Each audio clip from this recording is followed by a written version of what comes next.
और अंत में अभी कहा गया कि भाई हिंदू धर्म में हमें विश्वास रखना चाहिए, उसके प्रति कार्य करना चाहिए। मैं आपसे पूछूं, काहे विश्वास रखना चाहिए हिंदू धर्म में भाई? इसमें ऐसी क्या चीज है जो दूसरों में नहीं है? आप कहेंगे कि साहब बहुत अच्छी उदारता की बातें हैं। अरे तो कहेंगे भाई दूसरे भी दावा करते हैं उदारता की बात है, कोई कहता हम पालन करते, कोई कहता पालन नहीं करते। हम तो कहेंगे वो बात बताओ जो हमारे यहां है और दूसरे के यहां है ही नहीं। वो जानते हैं क्या है? आप सबने वैदिक गणित का नाम सुना है ना, पर कभी सुना है किसी दूसरी जगह कि धर्म ग्रंथ में गणित हो? आयुर्वेद का नाम सुना है ना, वेदों का हिस्सा है।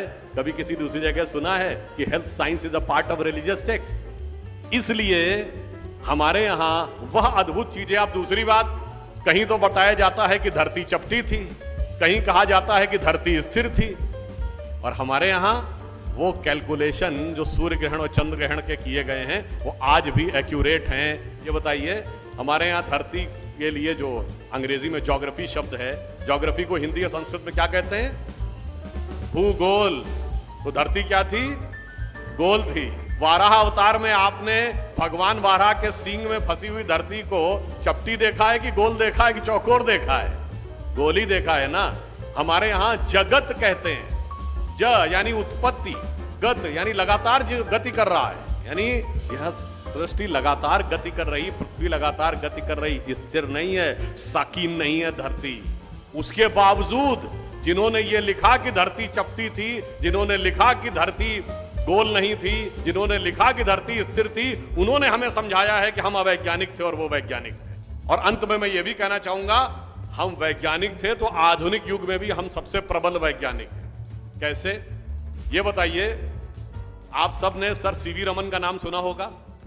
उनको फिजिक्स का नोबेल प्राइज मिला था, भारत के थे।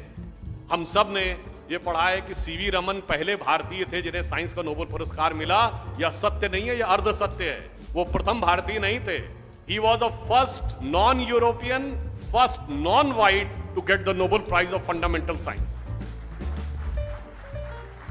और आज लेटेस्ट क्या है? 21वीं सदी की सबसे बड़ी खोज अभी तक जो हुई है तो पिछले 21 सालों में, वो क्या है? 2012 में सन लेबोरेटरी में जिसे एक पार्टिकल खोजा गया, जिसे कहा गया ये ब्रह्मांड का फंडामेंटल पार्टिकल है, उसको कहा गया गॉड पार्टिकल। आम बोलचाल की भाषा में कि शायद यही ईश्वरीय कण था जिससे पूरी सृष्टि बाद में बनी।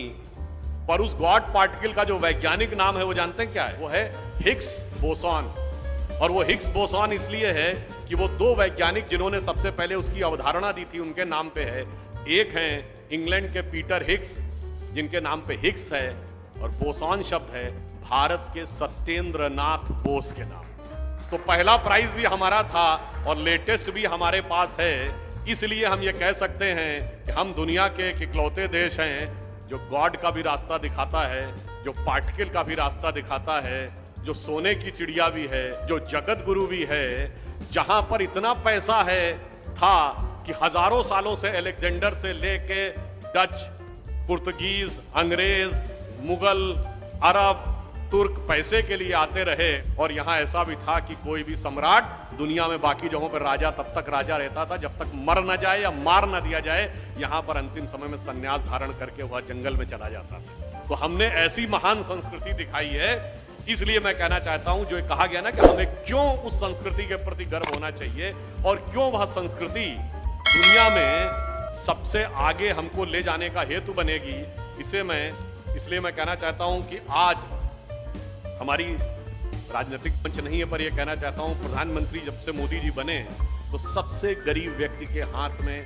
पहले खाता हो, फिर उसके खाते में सीधे धन पहुंचे, उसके पास घर हो, उसके पास शौचालय हो, उस गरीब स्त्री के पास गैस भी पहुंचे, तो वो सारी शक्ति संपन्न हो, तभी जो है स्वतंत्रता की सार्थकता होती है। जिसे कहते हैं ना, उगा सूर्य कैसा कहो मुक्ति का ये उजाला करोड़ों घरों में न पहुंचा। तो वो भी करना है। और वैश्विक स्तर पे आज दुनिया में युद्ध हो रहा है, मगर हम जानते क्या, ये कह के मैं बात समाप्त करता हूं। अटल जी की बड़ी प्रसिद्ध कविता थी, जो पुराने लोग हैं सबको याद होगा कि हिंदू तन मन हिंदू जीवन, रग रग हिंदू मेरा परिचय। तो उसी के मैं अंतिम छंद को एक बार आपके सामने पुनः कहता हूं कि हम में और दूसरों में क्या अंतर है कि होकर स्वतंत्र मैंने कब चाहा, मैं कर लूं जग को गुलाम, मैंने तो सदा सिखाया है करना अपने मन को गुलाम। गोपाल राम के नामों पर कब मैंने अत्याचार किया, कब दुनिया को हिंदू करने घर घर में नरसंहार किया, कोई बतलाए काबुल में जाकर कितनी मस्जिद तोड़ी। भूभाग नहीं शत शत मानव के हृदय जीतने का निश्चय, हिंदू तन मन हिंदू जीवन, रग रग हिंदू मेरा परिचय। धन्यवाद।